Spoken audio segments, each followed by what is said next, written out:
I'm really big into. I don't like the term manifesting. I think that's maybe been overused. How do Mm. you feel about the term manifesting? Well, it's a useful term. Yeah. It's a useful term, but I know what you mean. It has become like, yeah, a bit It's a bit too overused. Jesus take the wheel for me. Yeah, because actually, manifesting doesn't really take into account the hard work that's required to meet the universe halfway. It's kind of just Yeah. like, da-da. Yeah. And like Putting for it that way. me, particularly with like this tattooing that I'm getting into, Mm. like I had like a little bit of an existential crisis. Is I was getting my hair cut, and the woman asked, she's like, "So what do you do?" And I had to sit back. I'm like, "What do I do?" um, and how do I encapsulate my life into like something like that? But Yeah. something I've been answering that question for, because to me it's like, if I want to be a tattoo artist, and that is like the next thing for me, I need to Mm. start telling people I am one. And you kind Yeah. of fake it till you make it kind of thing. And so it's just like when people ask me that question now, I'm like, oh, I'm getting into tattooing. That's my next thing. And that's been going really well because I think it manifests that destiny for yourself. And so if you're Mm-hmm. kind of putting it out there, you're making it more real. But you do actually have to make it real. You can't just put it out there and be like, make it happen, spirits. Yeah. Yeah. I think the gods laugh at us when we do that. They're like, put in some elbow grease, will ya? Yeah. Come Yeah, like on. me, perfect example. Like if I want to be a tattoo artist, I can't just put it out into the universe. I actually have to practice. You know? Yeah. Yeah, exactly. We're not in the spiritual nursery. We are actually active participants in the co-creation of life. Yeah. I'm gonna No, but I wedge think you this. asked a really interesting question before we hit record, and that was, because I just did a podcast with my friend Ben, and he kind of follows a much more eclectic path than myself. And that, he talks about, being into like the Hinduism, like he'll sing Hindu songs, but he'll incorporate like saints and I think Mary, Mother Mary into the practice, and then still has like Odinic stuff as well. So he's far more eclectic. And you were kind of asking about like a lot of pagan people are seeming to question the identity of what the singular God is again, which I found interesting. Mm. Yeah, it's something that's been in the collective field recently, in Glastonbury at least. Actually, and beyond that, just maybe in my sphere of people, the people I'm talking to that are pagan, they're kind of having this like kind of call to re-explore God, and then be like, it feels like there's this one energy, one overarching energy, and then the pagan gods maybe beneath that. And so it's a really interesting thing because it's quite a confronting new philosophy Mm. or sort of more of an integration of philosophies. Yeah. Um, What do you think about like Anwin or what the that kind of, Arwen. yeah? Do you think that The could fill that Arwen, void? I feel like it probably was syncretized from the Holy Spirit was syncretized from it. So whereas, there's the Father, Son, and the Holy Spirit, I think the Holy Spirit is the Arwen. It's that sacred Mm. energy that kind of travels back and forth, if you will, from this super energy, whatever God is, Yeah. down to the humans and lives through the humans and travels through I mean, it means divine inspiration Yeah. and poetic creative life force. So Yeah. that's a Yeah. good summary. Yeah. And to kind of bring a point, I was saying before we hit record is, to me, this identity of what God is, like the Judaic Christian God is very different to me than a lot of the original Judaic Christian God. It's very Mm, different than the mega church down the streets God. I think these are two different beings. It's very much mm, like American Gods, Neil Gaiman is like in that book. There is a point where they meet the different Jesuses, and so there's a bunch of different Jesuses. There's like Korean Jesus, there's Mexican Jesus, there's Black Jesus, there's Protestant Jesus. Like everyone kind of manifests. There's that word again. Creates these different forms of God and Jesus by the varying different practices. Because I think mm. even I said on this podcast before, or at least in some public forum, is like the Christian God. When you actually look at the origin of the name, we have Yahweh. Yahweh, when you look into it, was a war god. And Mm. so if you really are worshiping the Judaic Christian God, you're worshiping an ancient war god that took down, conquered Jerusalem. Uh, Whoa. And that's not, I don't think, the God people were worshiping today. Or if it is, like, that's, oh, shocker, shocker. There's always war in the Middle East. It's because you worship an ancient Judaic Christian war Oh god. my God, that's so interesting. I didn't know that I didn't, connection. oh, maybe I haven't talked about it yet. That is interesting. So I used to be a Christian, Mm, and I remember exploring the word Yahweh and meditating with it and praying with it, and it felt wrong. It mm, felt like this doesn't feel like the God of love that I want to connect with, yeah. and I wonder if that's why, because it's Oh, for not. sure. From what I understand, I mean, I don't know the exact details here, but from when I Mm. was doing my research, there was multiple. I think they were the Canaanite gods. Don't quote me on that. I believe it was the Canaanite gods. They were the ones Mm. being worshipped in Jerusalem at the time. And then I'm not going to say the specific name. It was a king conquered Jerusalem. He tore down all the other temples of the Canaanite gods and built one temple to the one God, which was Yahweh, because Yahweh was the God that allowed him to conquer the city. And so, Mm. one of Yahweh's other names is the Almighty because he conquered Jerusalem. And so that is the origin of the God Mm. from when I remember doing that research. And so, yeah, and to me, it's like, why are we not shocked that this supposed God of love is not that? And we have Mm. had constant war in the Middle East because they're all worshiping this like archaic ancient war god. Wow, that is fascinating, isn't it? That's Yeah. that's a big take home to go and ponder on. I know, especially to launch this episode that was supposed to be about love. Yes. Always But fun. I think we can pull this in because we want things to be about love, and maybe that's what pagans are trying to figure out: is what is this God of love, like this Mm. like tapestry above all the other creation that is just the love of the universe, the love of creation. Because I Mm. don't think it is Yahweh. I don't think it is the Judaic Christian God. And as you had mentioned earlier as well, as I think this term God has been almost like it's owned by Christianity to the Yeah. point it feels awkward to talk about. Yeah. Yeah, it's so true. Um,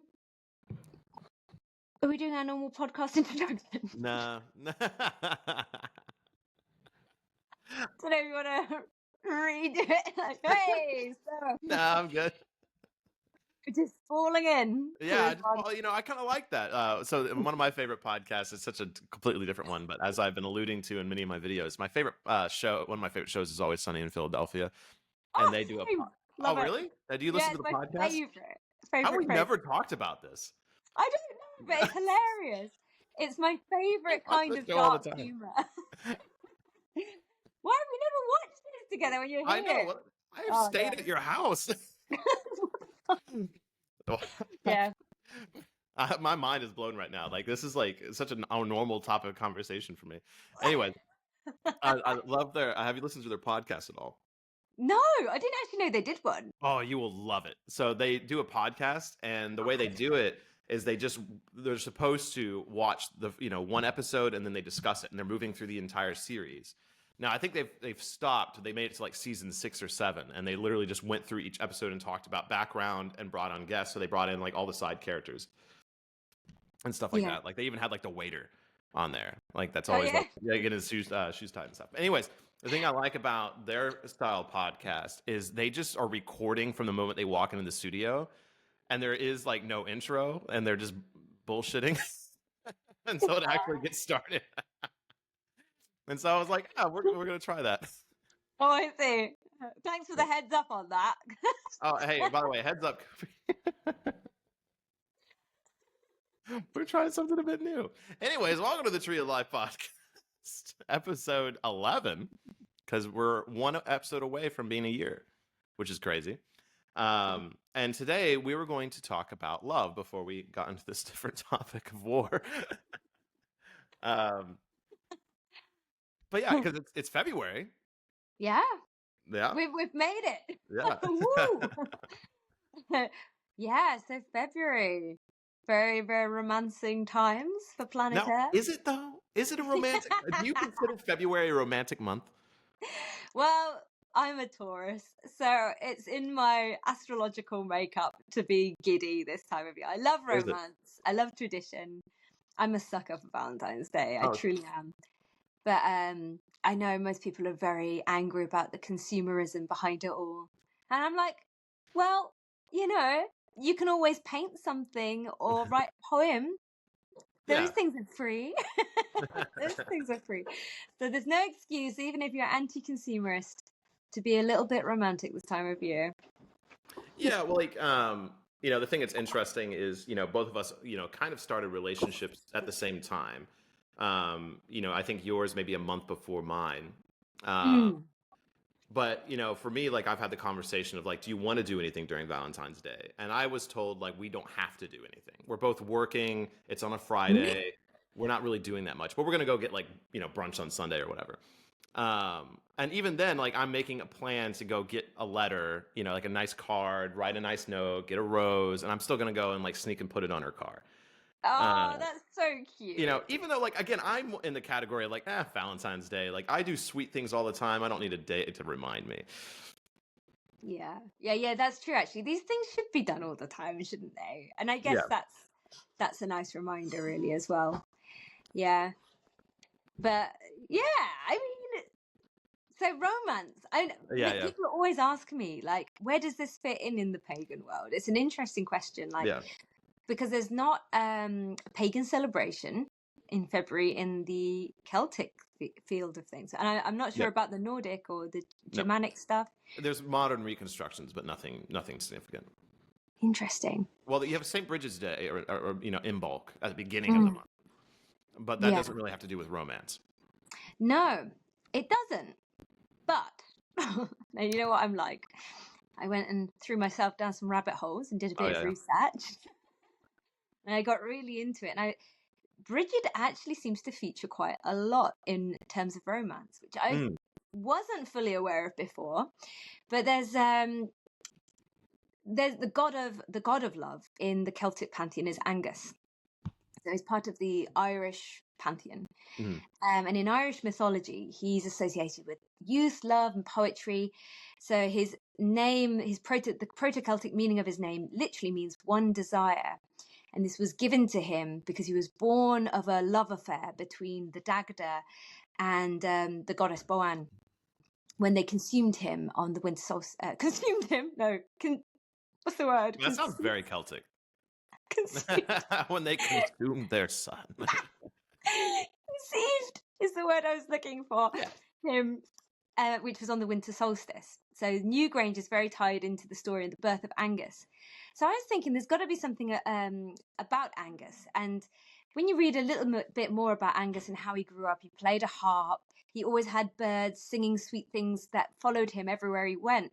And I was thinking, this sounds suspiciously like Cupid, god of love, and he's got a harp and all of this.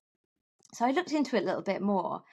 And apparently he would give his lovers kisses, which would then become invisible birds that followed maidens home, singing love songs and whispering memories in their ears. So I was like, oh, I quite like the sound of Angus. He sounds like a lovely young chap. And in an Irish tale, The Dream of Angus, I'll read this little bit out that I've written. So Angus falls in love with a beautiful woman he sees only in his dreams. His mother and father search for her for a year with no luck until finally Angus visits the Lake of the Dragon's Mouth and finds 150 girls chained in pairs, including Caer. I have to check to see if I'm pronouncing that right. Caer, which is the woman from his visions, among them. And he's told he can marry her if he can identify her in swan form, as the maidens are enchanted and all transform on the eve of Samhain. So, of course, through the powers of love, he's able to, and she agrees to escape with him only if she can return to the water. And love-struck, Angus turns himself into a swan and they fly away singing songs together. And it's beautiful because not only is it one of the most romantic Celtic tales, but it also speaks to the story of the season, where the swans migrate to spend their winter in the warmer lowlands of Europe around Samhain, and they return back to the British Isles around Imbolc. So we're just coming on from Imbolc, so it's got a Valentine's feel already. And then Bridgid entering into this. Is there a connection between Caer and Bridgid? Possibly. So in the Celtic Scottish tale, The Coming of Angus and Bridie, Angus is the fairest son of the Cailleach, who rules over the winter and has a similar story to the river bursting forth, so similar to Boan, actually. Another connection there. So his mother in the Irish one. And in this story, Angus has a dream that Bridgid, who is associated with swans, that's literally her animal, was being held in captivity by his jealous mother and forced to do impossible chores dressed in rags. He's informed by the king of the Green Isle, in the days when you will be king of summer, she will be your queen. Of this your mother has full knowledge, and it is her wish to keep you away from Bridie, so that her own reign may be prolonged. So we're seeing here the story of the Cailleach and Bridgid play out, where she transfers the winter into the spring, right? The handover period. And on the eve of Imbolc, Angus seeks out his beloved on a white steed, frees her from the confines of the palace mountain. Flowers blossom, grass grows along the land in celebration, and Bridget's shabby clothing is transformed into white robes with spring flowers in her hair. The delighted Angus marries Bridget in a wedding feast, and Bera is destroyed and defeated into an old and weak hag, where she turns into a standing stone, and she remains there until the following Samhain, which when she then returns back into a form and imprisons Bridget once again. Yeah, so we totally see the handover to spring there as well. Yeah, and that's a very the consistent tale. Like there's so many different versions of that kind of story of like the handing over of winter to spring. And then like the turning of the stone, like you made me think of like there's I talked about in my Bridgid video up in Scotland. I can't remember the exact name of it, but there's a series of stones that are tied to the Cailleach, and like the switching of the stones during certain times of year. In Scotland. I've forgotten the name of it, but literally one of my good friends, best friends, governs it with her partner. Oh, really? Yeah. They bring the stones out, don't they? It's like it's supposed to be like her children, and then they bring them out and things like that. But yeah, no, it is interesting. I think ultimately everything comes down to the seasonal changes, anyways, and the manifestation. There's that word again of of those things into human form. And so I think February, in the sense, like I was like, I was digging around in the dirt the other day, as you do, and I can already see the green shoots coming out. Like, under the wet and the muck and the old snow, there is the green shoots already starting to come forth. And so we do see the beginning of new life in February. Yeah, I felt like it's that kind of, like you're talking, almost like the sap rising of the earth. It's like the fertility of the land. And I feel like that's kind of the underpinning of the story of Angus in the romantic sense. It's that reminder that not only is the earth becoming more fertile, but animals are starting to sort of procreate. And it's that reminder for the Celtic world, this is a time where you should be mating and feeling frivolous. And when do bears stop hibernating? I'm going to Google search that. I love that. Side quest. So bears stop hibernating mid-March to early April. Interesting. And the reason I thought of that, because obviously there were bears in the ancient days, and there was more hibernating animals, and so as people that were observing nature, they would have started to observe things starting to come out. And I know in the domestic cycle, that was one of the things with like Imbolc and Bridget's Day, is that was the day that animals went back out into the fields. Yeah, that's so interesting. So it does tie in with that kind of notion of romance and Valentine's Day. It's the reminder, isn't it, which does come back to the pagan things, really, of the earth waking up again and life returning and fertility going forth. And it is interesting though, isn't it, how there's not a set celebration like Valentine's Day. Oh, as far as like in the pagan calendar. Well, and I think, again, with Imbolc, I think is relatively close. But in the Celtic and the Nordic world, spring was such a loose concept anyways. There really was just the winter and the summer, the sun and the dark, the duality of the two seasons rather than the 4 seasons that we have. Yeah. When I was doing my little research dive into Valentine's Day, there is a lot of debate, as there usually is. So, there was Saint Valentine, and then Saint Valentine's Day, and then eventually became Valentine's Day. Now, Saint Valentine, from what I was able to gather, was a saint that existed during the pagan era of Rome and was a Christian and helped other Christians during the time of persecution. And the theory is that there was a Roman pagan celebration on Valentine's Day but there's very Ooh. loose mentionings because it was very early co-opted into the church for Saint Valentine's Day. And if there was, Oh. it was a fertility festival that was switched over into a Catholic holiday. Do you know the name of the fertility festival? Haven't been able to find it anywhere, and that's I think where there's there's some debate. Some people are like, "There's absolutely this is 100% Catholic in origin," but then I guess there are whispers of what could have been on this day before. And I mean, I found one article. I think it was literally on like Pioneer Woman's website, of all places, and it was talking about how there are stories of some kind of festival that would take place with offerings of bulls, and then the offerings being specifically for fertility. Oh, interesting. Yeah. That sounds almost was the connection with the Egyptian goddess Hathor, the bull, fertility. Yeah. But that's completely, and that's Yeah. another whole thing altogether, isn't Yeah. it? But it is. I mean, the bulls have always represented the fertility, haven't they? And it's super interesting. There's definitely something. There's like a piece of information that's still behind the veil there, I think, isn't there? And I was reflecting on it too, because it's like, from what I could tell, Saint Valentine's Day of the past had nothing to do with love. It was literally just a feast day for the saint. And then at some point it shifted into a romantic holiday. And that's really interesting that it naturally did this. It wasn't until like the 15th or 16th century that it started becoming associated with love. And I think it's because like we as humans innately feel these things. That we innately feel that this time of year. What have you done? I said your recording has stopped. I'm sure it's restarted the recording.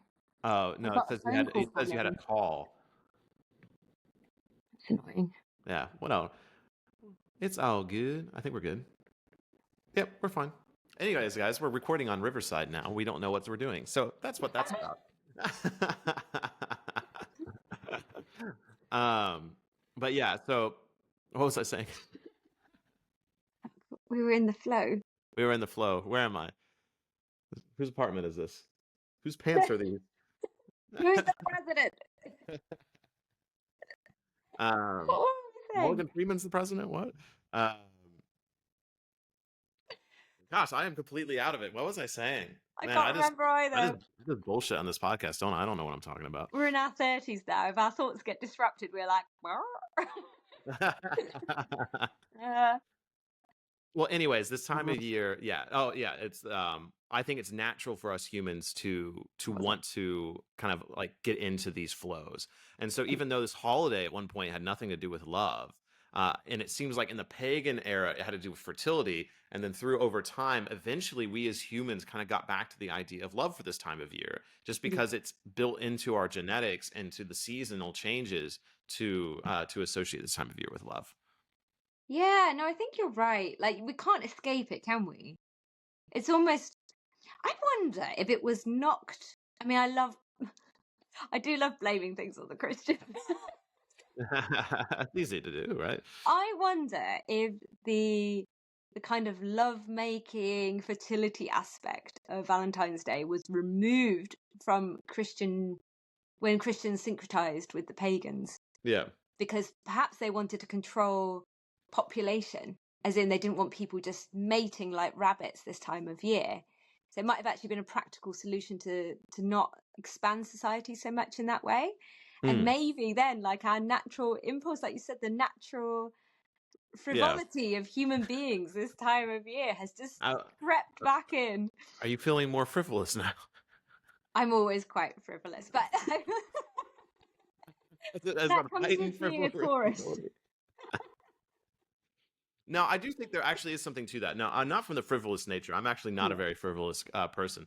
But for me, I definitely get energized when I feel the sun. Yeah. And so, like, on a day like this, like, it's cloudy like it is 80% of the time during winter.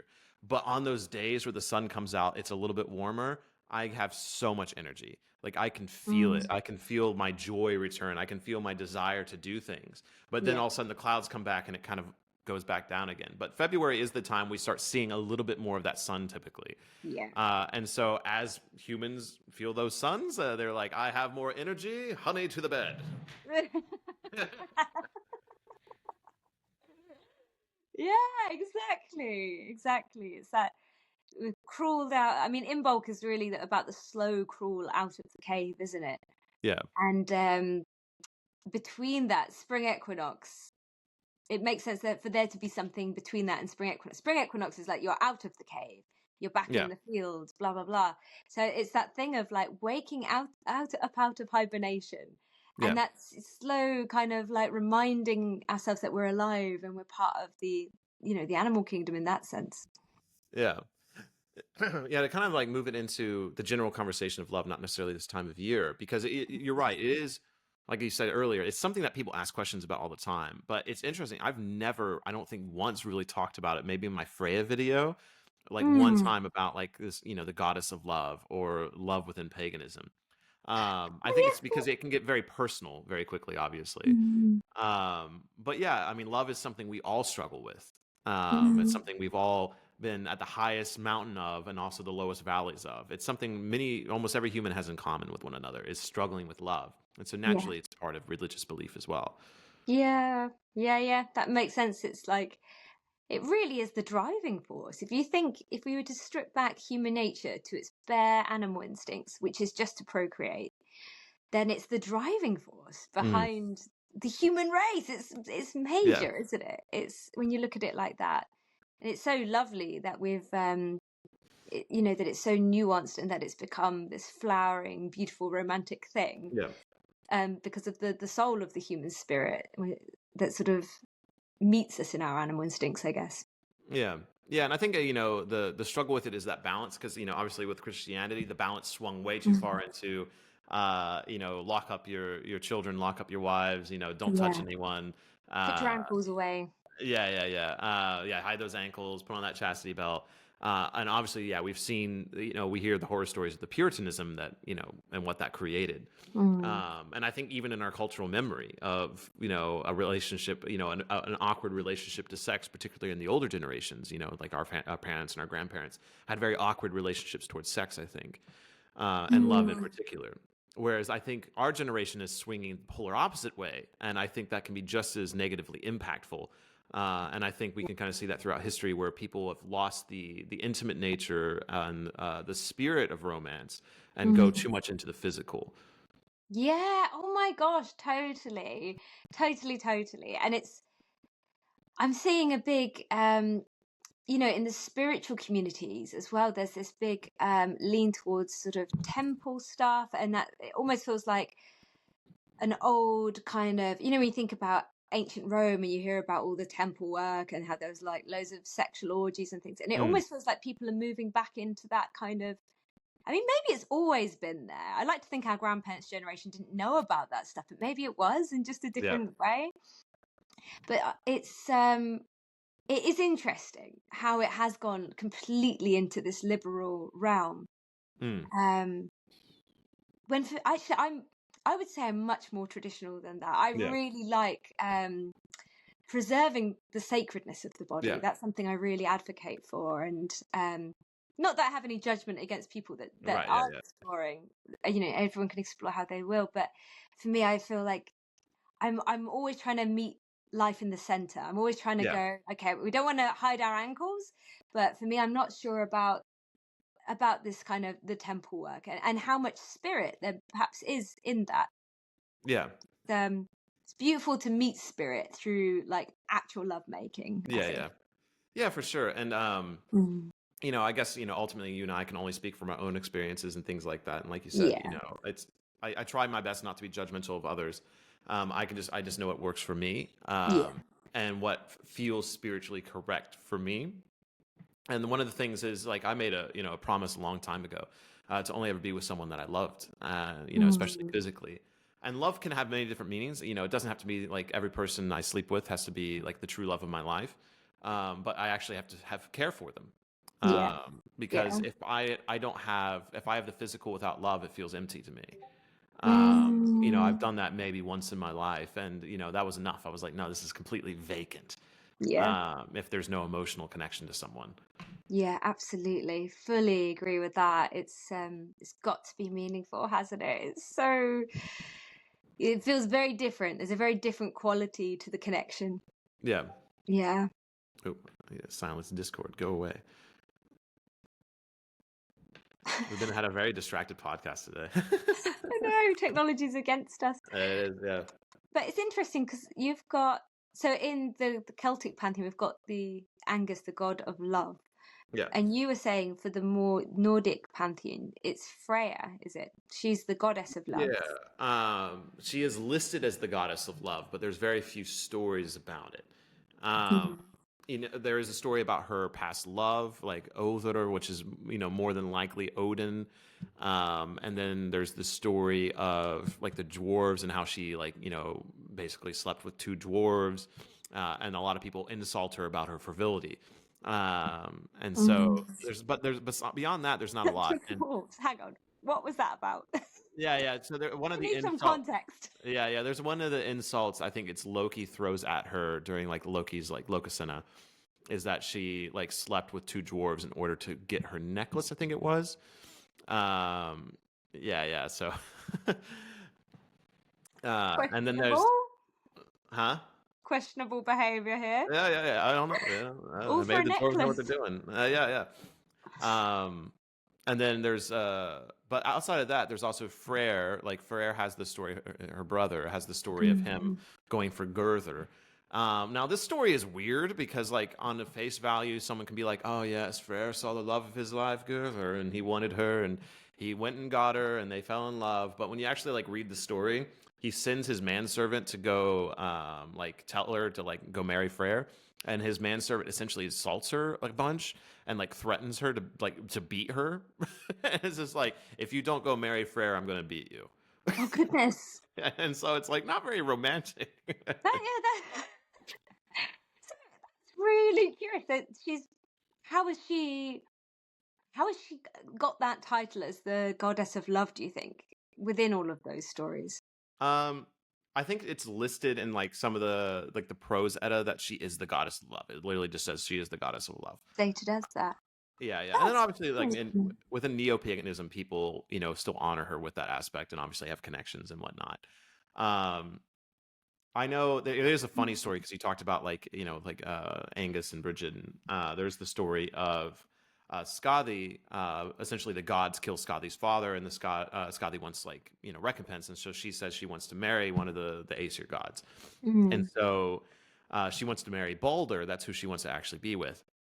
And the way the gods like kind of trick her in a way is they hide all of the single eligible gods behind like a cloth or a barrier, and she's only allowed to choose her future husband based on their feet.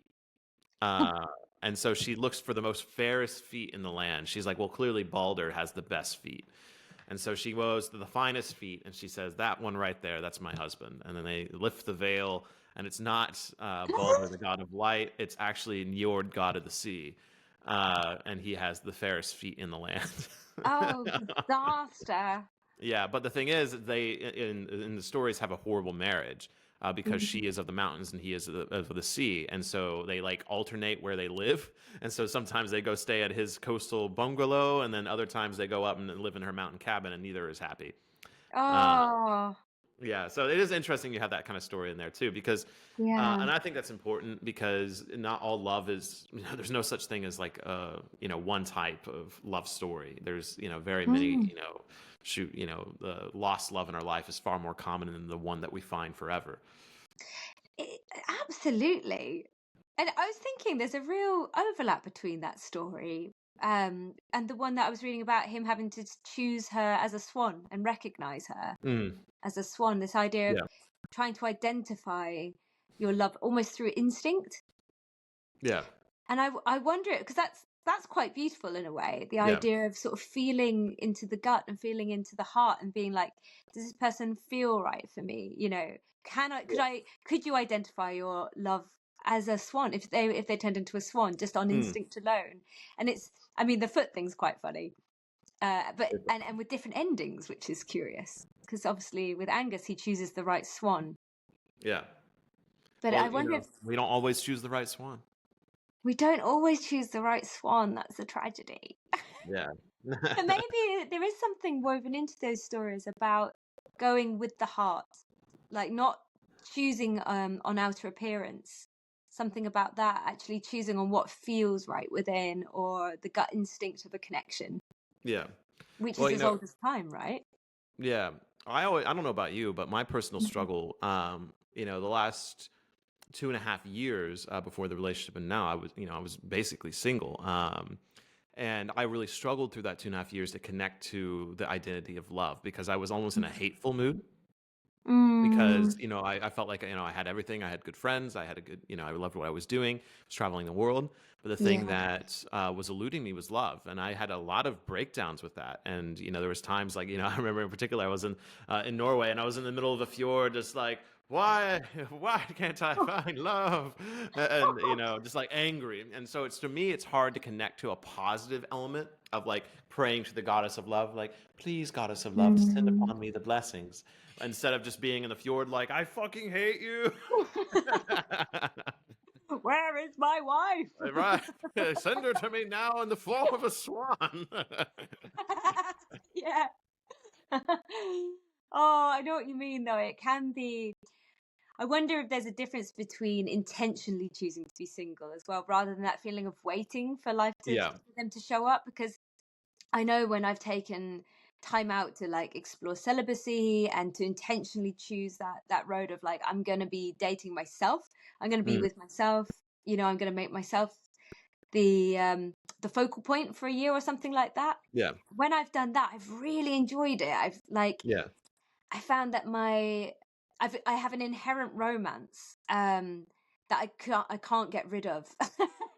And so if I'm not in a relationship, then I find that I develop a romance with life itself. Yeah. So I become much more poetic. Even like walking around in nature, I find I have like almost like love affairs with the landscape, where I'm just Oh, yeah. like, Yeah. wow, the deliciousness of the sensual world of nature. And yeah, I find I write a lot more poems, create a lot more Mm, artwork when I'm single, which is interesting. yeah. So that life force has to go somewhere. Yeah, yeah, for sure. And I do think that, and just the practical advice, I'm 30 Mm. now, and talking to people my age, especially with the, me being not being married or anything like that, like it Yeah. seems like either you're in the category you get married like in your early 20s or you're single for a long, long time. Yeah. Yeah, what is that middle decade about? Yeah, I've, the middle I've decade is, definitely. is wacky. And I think it's because you're career focused typically, you're focused on Yeah. you, and that's a great thing. But I don't know, again, maybe in your experience and talking to Mm. women, I find that men struggle to be in a relationship, whereas women struggle to be single more often. Oh, maybe there is a correlation with that. It could be the case Yeah, because and the it only reason I is. say that is because a lot of my close female friends, are constantly in relationships and they constantly have Mm. problems because of them. But when I say, why don't you just be single for a bit? They're like horrified by the prospect of being single. They're like, well, that doesn't make any sense. Why would I be single? That is interesting, isn't it? I Yeah, suppose our natural instinct is to, yeah, again, it goes back to the animal instincts probably of procreation. yeah, Women are meant to sort of nest and root down, whereas men are meant to go and, yeah, yeah. procreate with as many women as possible. And I'm purely just talking about animal instincts here, Right, right, right, right. without the overlap of the evolved human kind of I don't know. I met essence. some pretty uninvolved people out there. Yeah. But yeah, Um, it is a sad place to be, isn't it? I've definitely been there where, if you're in your 30s, which we both are now, yeah. yeah, where you're kind of like, oh, wouldn't it be nice to be settled down? And in my head, I'm always aiming for it, and then Right. find that life has always got other plans for me or something like that. But fingers crossed, we're in the right place now, Yeah, we'll see. We'll both see. with a new relationship. Well, So, and I think obviously with children that adds the time limit to things. mm, Is if you do want to be a parent, getting that going, and that's a lot of pressure. And I know a lot of people, even myself, feel that of, well, if you want to raise children, you kind of have to do it in that 30 to 40 windows, particularly for women. yeah, Men obviously have a little bit longer, but who wants to be a dad at 48? Even as your energy levels are just lower. yeah. Um, but it can happen. And then there's the other interesting is the eras of love in our life. is, let's say you do find the marriage and everything like that, and you have the kids, and then all of a sudden the marriage doesn't work out 20 years. Like I've met many people who are in their Mm. 50s and 60s having to re-explore love and Oh, what love is like after, like, you don't need the marriage, you don't need the kids, but you want companionship. Uh, and that is just such a different kind of love. Uh, mm. it is very interesting. Yeah. Yeah, and it would have been totally different if you think about the sort of stories, like these folklore stories about love and the pagan pantheon times. They had the whole tribe around them to help raise these children. They didn't have that sort of pressure on their unions, perhaps as much as we do now. At Yeah. very different times where there's, the pressure to, I mean, the government's kind of made it such a way that you almost need two incomes to run a household, to Yeah. survive and to pay a You need mortgage or 4 now. whatever. Yeah, like maybe more than that. I've heard So, stories that more people are getting into thruples simply for the financial benefits. oh my God, that is horrific. This is the times we're living Right. in. Yeah. Yeah. I got to thrup it up. Goodness. But Yeah. I mean, When are you and yours finding your third to pay oh, rent? never. Never. There's gonna be a new No. dating app for it. Oh Thrups. my gosh. No, I'm such a traditional person. It's unreal. Um, but it is sad, isn't it? Because I feel like we have all these pressures placed upon us in these modern families where, it does take a village to raise kids. And Yeah. unless you're living in a community or a tribe-like situation, I mean, I don't know because I don't have children yet, but maybe it is like it can be really, really tough on Yeah. that union. I mean, we're lucky in Glastonbury because we have such beautiful holding for families here. We have this thing called Mama Village, Oh yeah. which is like a CIC, and they've set it up to support, like young mothers, and so there's that real holding. You actually do feel like you're part of a community Hmm. tribe here. And I think that's so rare. It's so, so Yeah. rare that you have that. I don't know anywhere else where I'd rather raise children than Glastonbury for that reason, actually. You just couldn't leave Glastonbury, so I couldn't if I tried. Not if I tried. I'm not convinced you've ever Yeah. left. I think you sprung from a wild holly branch there, and you just never left. Yeah, I know, right? Permanent fixture of the land. Well, no, I have seen you. I guess we've been to Street before. Oh, and that one time we went to the one like fake stone circle. So I suppose I've seen you outside of the threshold of Glastonbury at least a Yeah, I couple of don't just times. like vanish into glitter if I leave the Yeah. threshold of Glastonbury. I'm taking a covenant to be bound to this Yeah, town yeah. forevermore. Just like my new book, A Glastonbury Tourist, out now on Amazon. Every time I was wondering when the shameless plug was coming. It's always There going it in there. Yeah, yeah. Hey, it's uncle approved. My uncle likes it. Hey, family approved. No, it was funny because I gave it to him for the holidays, and he came up to me like a couple weeks ago, and he's like, "It's really good." He's like, "This is really good." It's like, uncle Oh, approved. that is really good. I still need to settle down and tuck into it. I've been reading, but the problem is I'm always researching something to Reach do your with own work. town through my book. I'm so sorry. I will Yeah. read it.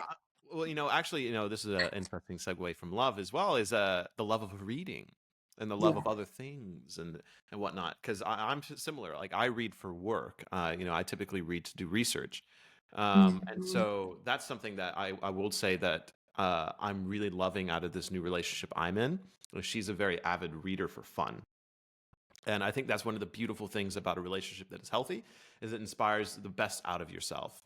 And so I've noticed that instead of playing video games or watching TV, I've actually been reading more. And it's in direct Oh, inspiration from being with someone who just genuinely has a love for reading. that's Uh, really sweet. and so, yeah, it's helping reignite my love for fiction again. Do you ever read to each other? Because this is something which I just think is one of the most loveliest things to do in a relationship is to That's hot. read, even if it's like read like folklore stories or poems to each other and things like that. We're not quite that sapid yet, but we do book exchange. So we've exchanged a book with each other that we both like, and we're going to keep that up. So when we both Oh, finish this one, we're going to exchange another book with each other. Oh, that's Um, cute. and we're doing kind of the same with movie night. Is if we have just a night in, we've written down like a lot of our favorite movies and we put them into a cup and we like are stirring them up and we pull one of our favorite movies and so Oh, uh, that's really lovely. Yeah, yeah. there's nice. It's such a nice thing, isn't it? I mean, love. Isn't it a nice Yeah, thing? when it's great, it's Look great. at us. We're getting soppy on the podcast. Yeah, well, that's the it is hard to talk about because, like I said, it can be very personal because I was saying before we hit record, I'm a very reserved person when I'm in a relationship. Like I rarely Mm, talk about it unless it's like to gush about it. I don't, I have like a few confidants as far as friends, as far as if there's something wrong, I contact someone like, hey, something's wrong, I need help. yeah, But yeah, I'm really not a public relationship person. yeah, yeah. Brave steps today, then. Yeah. Um, so with that, let's crack open the door a little bit, to help people out there. It doesn't have to be necessarily spiritual. It's just Mm. us sharing our experiences. But what's some of the greatest lessons you've learned about love over your time? Oh,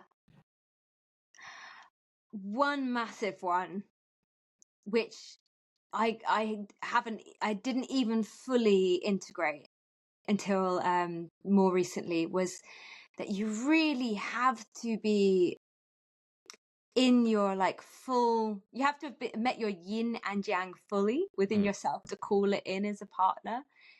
I've seen this so much with friends as well, where if there is any work that needs doing around, like if there's a rupture in the inner yin mm, or the inner yang, then it will show up as the partner. It will yeah. show up Mm, externally to kind of challenge that part of us until we grow and integrate. And that can be so painful. yeah. Um, so yeah, I always think to call in something really healthy, we have to be coming from that really healthy place within ourselves. Yeah. Um, and then you literally, I mean, everyone is a mirror, and the older I get, the more I see this, and it's such a beautifully cosmic thing that we literally attract what we are. Yeah. So if you're in a relationship that's failing, you'll be literally looking at those shadow aspects of yourself, but almost exaggerated through another person. Yeah. Yeah. And it's incredible because I feel like that's how the universe gets us to grow, is by having these reflection points put onto our Mm, path over and over again. And it's only when we've really cleared shadow in ourselves that we start attracting in these healthy yeah. counterparts, if you like. Yeah, and I think kind of Mm. go along with this. I mean, this is something I had to be reminded of right before I got into this relationship. Out of all the people from Adriel, he was, Oh, and it's funny. I feel like a lot of the parables of love and the things you can say, like we've all heard it before, but it's until we're in that moment that it's not poignant to us.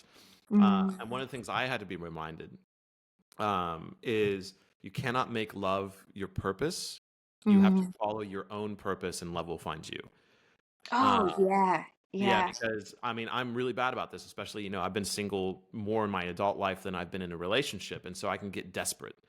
And the moment Mm. I latch onto someone and I'm like, oh, finally, there's something here, I make them a purpose in life rather than continuing to follow Mm. my own. And when you do that, the love falls apart. Um, Yeah, because you're not and being true to your own path. yeah. Yeah. And then Yeah. you put too much pressure on someone in the practical sense, and you're not taking care of yourself.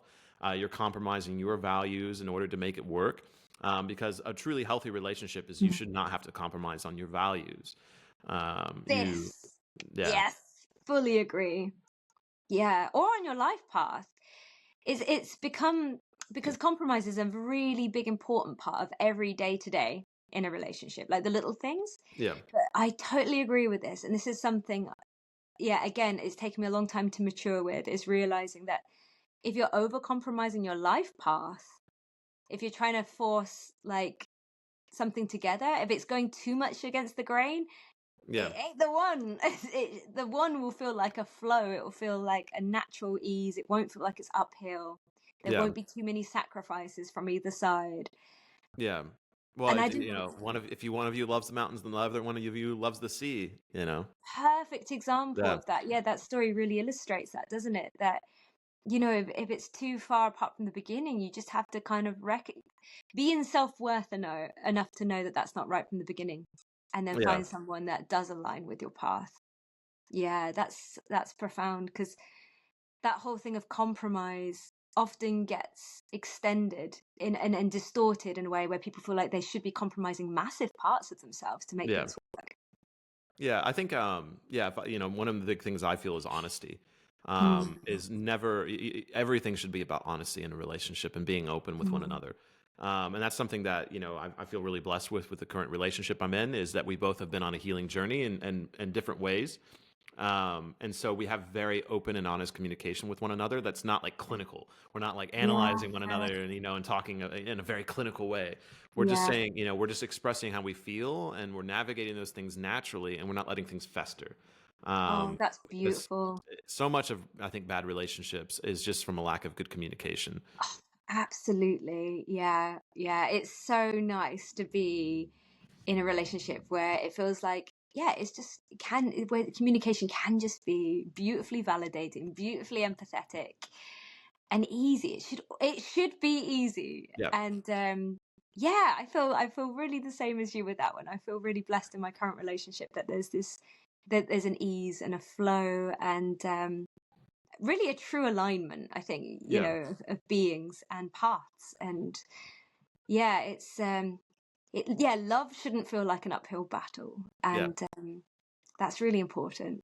Yeah. Yeah, and maybe it's a good way to envision it is it shouldn't be an uphill battle, because we're already all on our uphill battle of life, and so it should be Yeah, one another walking the path together and helping go up that hill together. absolutely. Like your partner you should be each other's sanctuary, right? Yeah. Like that calm amidst the storms of life. You're right there, Jacob. Oh, I think I touched you touched my microphone again. It got mad at me. you went momentarily into a black I hole know. and then resurfaced. No, it's because my microphone got mad again. It does that sometimes. Oh, well, Oh, maybe we'll just have my MacBook audio now. Anyways, oh technology. God. Look, this is a spiritual podcast. Technology, us, we're not friends. Like I was just talking, the bar I'm working part-time at right now. Like I was talking about this with a woman the other day. We were talking about like technology. I was like, I fucking hate these things, man. Like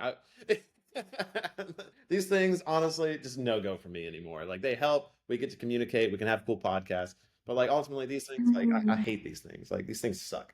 Uh, Ooh, technology. Anyway, I'm gonna flip that question on you now, Okay, Jacob. okay. Yeah. What have you learned from relationships? Well, so one thing I actually wanted to say, I was going to say it half egotistical and half actually there's a truth here. I was going to say, Kubi, what you learned from that last relationship is you need a friend like me. But the serious part in that is actually, I think men and women both can help each other in relationships, even if they're not in it. I think Yeah. we all have different perspectives to share with one another. And one of the things I'm really big with talking to men about is maintaining healthy relationships with female friends without the expectations of intimacy. Exactly. Because I find that that's something that is such a struggle. Because in the male mind, we have the idea of like friend zoning, like you're just hanging out with Mm. someone until like they're magically into you. Um, and it's such an unhealthy relationship because it's not a relationship built on mutual trust or respect or love. It's a relationship based on future expectations. Uh, Oh, interesting. yeah. And I think that's one of the things that I've always prized about our friendship is that it has always just been like what it is from the very beginning. No Yeah. ulterior motives, nothing. It's just a pure and good friendship, so we can trust one another. I Yeah. want that for everyone. I want every woman out there to have a close male friend that's what it is. I want every man to have a close female friend that's what it is. Because when we are in that relationship hurt, we need that person to bounce things off of. And oftentimes, if you're a male like me and you have a male echo chamber, it's not the healthiest thing. You need that female to bounce off of, or Yeah. that feminine energy in order to learn. And so, Yeah. I'm very grateful for you because you've helped me, and and I know I've been there for you as well. So Yeah. it's been a great friendship. Massively so. So grateful for that, because there's one thing having the kind of female perspective, but we, I mean, I don't want to generalize, but personally, I really find it useful to have a male, like a brotherly perspective Yeah. on a situation. Whereas, definitely sometimes as a woman, I think I can over empathize or go too much into compassion and forget where the boundaries need to be. And sometimes it takes the brother, the wolf pack, to come in and be like, boundaries down now, Yeah. enough is enough. And that's really powerful. That's a big part of tribe and community, is having, you know, the emotional kind of weaving of the femininity of the tribe and the masculine to balance that with more rigid linear borders, actually, of what's acceptable and what isn't. So Yeah. it's really good Yeah. having each other, like the two pieces of problem solving in that Yeah. sense, with brotherhood and sisterhood. And to put that out there for, mainly the male audience, because that's obviously like the perspective I'm coming from, and it's like my sage advice I'll probably give until I'm like a gray beard, is telling men to establish intentions right away. It's something I've done with a lot of women, especially if I meet them in my travels and we start hanging out. I usually establish right away what the intention of the connection is, so that way it can move forward in a pure way. And I even had this with someone like I matched with on Tinder. One of my favorite like friendships I've had is, so I was in Estonia, we matched on Tinder, and like we just went on a date in Estonia, and she was traveling from another country through the country as well. And we went out, and there wasn't really a romantic connection. But I was like, hey, you're solo traveling, I'm solo traveling. Like, if you're comfortable with it, why don't we solo travel together, so for safety and saving money? And I was like, and I established it. I was like, look, if you want to pursue a relationship, you can do that. But, for me, it's just, let's just travel as friends. And then if you make that decision, good. But, other than that, I just want to make sure you feel safe and comfortable as we travel together. And that's all it was. That's really, really lovely and big, and it's so nice to establish that from the beginning, isn't it? So I'm just going to plug my technology mouth. Technology.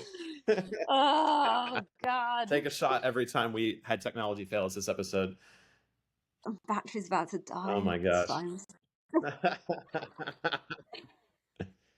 But yeah, it is really nice to do that, and it's nice to challenge those again, those kind of primal animal instincts of like, oh, me man, you woman, let's see if there's something here. It's so, like, some of my oldest and longest friendships with men, with brothers, I mean, have come from establishing that at the gate, and being like, I know I'm a woman. Yeah. I know you're a man, but can we make an intention for this friendship to be literally just that, a good sounding board between the two types, the two genders.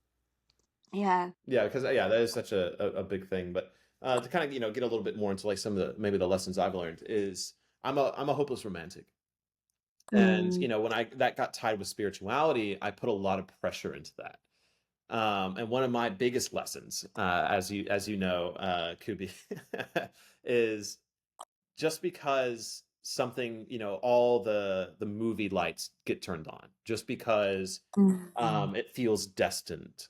You have to really remove yourself from the situation. You have to really not fall into the pitfall of believing a fairy tale romance.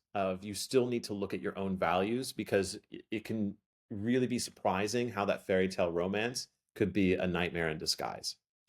Oh my gosh, yeah. And I feel like we can fall into that. Yeah, go ahead. No, go ahead. I was. Okay. No, yeah, because for me, I had that happen where, all the spiritual alignment came in, all the, movie lighting was turned on, and it blinded me to the reality of the situation. And when you actually look for me in that situation, and you actually list out what was actually happening without the romantic tapestries that were on top of it, it was like, oh, this is a bad idea. But because the spiritual, the romantic, and all that was on top, I was blind to those things. That can happen so easily, can't it? Because at the beginning, especially the first few months, you're kind of stuck in a cocktail of, is it oxytocin and dopamine, all of these hormones that are just, it really takes some good perspective shifting to really see that person. I mean, I'm quite lucky with the partner I'm with at the moment. We had this very sort of slow introduction, and when we had a really beautiful January together, but then he's gone away for a month, so we've both had to come out of the bubble. And actually, it's been really good because we can really see, okay, how does it actually feel when we're stepping out of Yeah. the bubble of the hormones, and to be still actually feeling closer than we were even in January, like just from talking daily over the phone and things like Yeah. that. And it's like, it's good to have that outer perspective, see what's actually there beyond the chemical cocktail hormone releases and excitement of the early phases. I really wish, I don't know about you, I really wish I knew what it felt like to be in a relationship without technology. Yeah. Like looking back in the day where you had to have written a letter to someone, like if someone like traveled out of country 100 years ago, or someone went, on holiday or to visit family, you had no form of communication besides maybe telephone or writing letters. I know, letter writing is so lovely, isn't it? Can Yeah. we just bring that back? Oh, Yeah. it's beautiful. Yeah. It's I beautiful. just One really, of my oh, good. I was going to say, one of my housemates that I used to live with, her partner and her spent the first few months, I think, of their relationship writing like pen pals Oh, to yeah. each other, because they just thought it was a lovely old-fashioned romantic thing to do before meeting in person. Like, they'd been friends for years, Oh, but yeah. they sort of started to grow in romance through these letters. And honest to God, it was the most beautiful thing watching that relationship Mm, unfold. It was just so magic. So that is nice. Letter writing's yeah. gorgeous, isn't it? Yeah, I follow those old school things because like I find that I put too much weight behind text messages, and I know a lot of people get this way too, like, oh, they left me on red, they didn't send that emoji, didn't do that. But again, when you separate yourself from like, what is this bullshit we're talking about? They didn't put an emoji at the end of that. Like, yet our mind, no matter how mature you are, because I fall in that trap. I've met people that fall in that trap, is they overanalyze the text. They think about the response time. And that's one of the things Yeah. I've kind of had to learn myself from this relationship, is she is not a texter at all. And Yeah. at times I'm like, I'm angry at like, oh, why didn't she respond to me more than once today or something? But then I have to remind myself, like, isn't this what you want?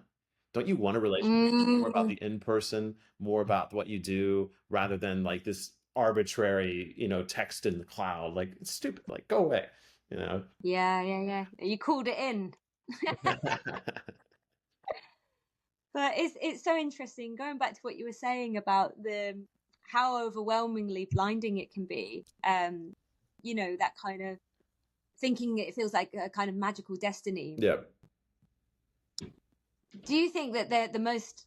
'Cause I've been in this before as well, and it can be like shocking when you come out the other side and you look back and you're like, what was I doing here? But for me, I think one of the most important things is sort of really looking at, do your life path? Are your life paths going in Yeah. the right direction?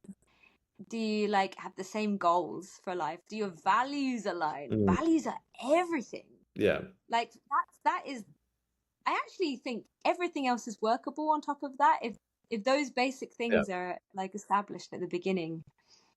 Yeah. Because Sure. it's yeah, it can really like flip you up halfway down a relationship, can't it, if your values aren't aligned in that sense? Yeah, and I mean, one of my, middle 20 relationships, my first lived-in relationship really ended simply because I wanted children and she didn't. And that is something that, Oh. I know people think they can fight. And I know when we first started dating, she had established that she didn't want children. And I had actually kind of tried to convince myself that I didn't. But 2 years later, it popped its head up and it was like, no, actually, I do want children. And so, like you said, some of those core values you can't compromise and you shouldn't compromise on, because they're either going to pop up or you're going to be full of regret at some point. Yeah. And, children Yeah. obviously being one of those. Wow, the amount that we can save ourselves with when it comes to heartache just by being fully in our truth, hey? Yeah. Like, I've done this before as well, and it's like it's so easy to convince yourself when you love somebody. You're like, I could kind of change this about myself to make this Or work, change or them. I'll adapt, or change them. Yeah, and really, you know a person enough, I think, after the first 3 months to be able to see, is this going to be an over compromise of my values or my life goals or my life path or myself Yeah. to make this work? Well, I think the We could probably, kids, they call those the red flags these days, right? They're like, oh, that's a red flag, yeah. In a way, like, Yeah. the most important red flags are those values. Yeah. Oh, and speaking the same love language, that's a Mm. massive one that I've recently learned, is the importance of being able to speak they say you've got 5 different love Right. languages. I can't remember what they are. There's like Physical touch, touch, gift giving, validation, or communication. something. Yeah, I don't know. Yeah. Yeah, all of them. And in your head, it's easy to assume that everybody has these Mm, the same as you, like that you want to be loved in the same way, or that you know. And actually, we're so different. Human beings are so different, and yeah. it's quite a nuanced thing to find somebody that does speak the same love language Yeah. as you. And that can be quite a painful journey when you sort of think, well, I'll adapt. It's fine. I don't really need this or that. But actually, it catches up with you, and you're like, Yeah. some Well, things are really important. I have an interesting relationship with that because I think to me, all 5 of the love languages are important and all 5 are beneficial. Yeah. And I think, Yeah. in my opinion, the goal should be in our own healing journeys to get to the point where those things are all of value. Uh, That's true, actually, because they're all really lovely and important, aren't they? Yeah. No, I think all are important. And, and if Mm. someone struggles with physical touch, it's easy to, look into, past traumas like, oh, is it because of an abuse in the past and stuff like that? It's like, that's something I want to encourage, people to heal from. You might not Yeah. ever be to the same level as someone who didn't go through that hardship. But in the end of the day, Mm. it's a symptom of something else that it can go on that journey Absolutely. up. Yeah, and sometimes being in a relationship can be that healing or that solid platform to kind of move into those other Yeah. love languages. It's true, actually. There's not a single love language that you can't learn. Yeah. Yeah. And can't improve. I do agree with that. Yeah, yeah. But it is very nice to find people with natural resonance, I think. Because again, it's that thing of not having to change someone, Yeah. of just being, loved in the way that you need with ease, because there's just a resonance there. Or this, you're on the same page at least. Yeah. And I know there's even like, I mean, our love languages go all the way down to like our upbringing. Like if your parents didn't Mm. give you gifts, or didn't show you like words of affirmation, either you are appalled by those things because you never learned them, or Mm. you desire them so much because you never received them when you were younger. And it's so interesting they can go either way. Yeah, I've really experienced that. I've definitely been in relationships where we've had the same kind of parenting, but our needs have gone in different directions as a result of that. Yeah. And then yeah, I think it's fascinating, isn't it? Really, you got to find somebody that's speaking the same language in that Yeah. sense. And it's so interesting that love is such the cornerstone of a lot of our healing journeys too, and not just romantic love, Mm. but the love of the parent, or the lost love of a parent, or or the negative abuse Yeah. of a parent. It affects us to so many degrees, and I'll never forget when Mm. when I was in Ecuador and I was doing these plant medicines and I was talking to these jungle people. These are the people from the jungle. The Taitas and the Mamas. And I'm over here talking about my issues with love. It's like they've heard these things too. Like I'm coming from the cities and things like that, talking to this guy who got here via canoe about my love problems. He's like, you think you've got problems? Yeah, yeah. But at the same time, these two different worlds, a lot of them still come from similar things. And, I'll never forget when, I was told it's like, oh, you have issues with love because of issues that you had with your mother. And I'm like, that's stupid. Mm. And you're kind of like, wait a second, they might be onto something here. Yeah. There's a definite correlation, isn't there? That the more you repair things with your parents, the easier your relationships should get. I've Yeah, noticed that because it's your relationship to the masculine or the feminine, yeah, of course. It's the initial one. And if there's ruptures in that, there will often be rupture that it will just follow through into your relationships as well. Human nature, that one. yeah.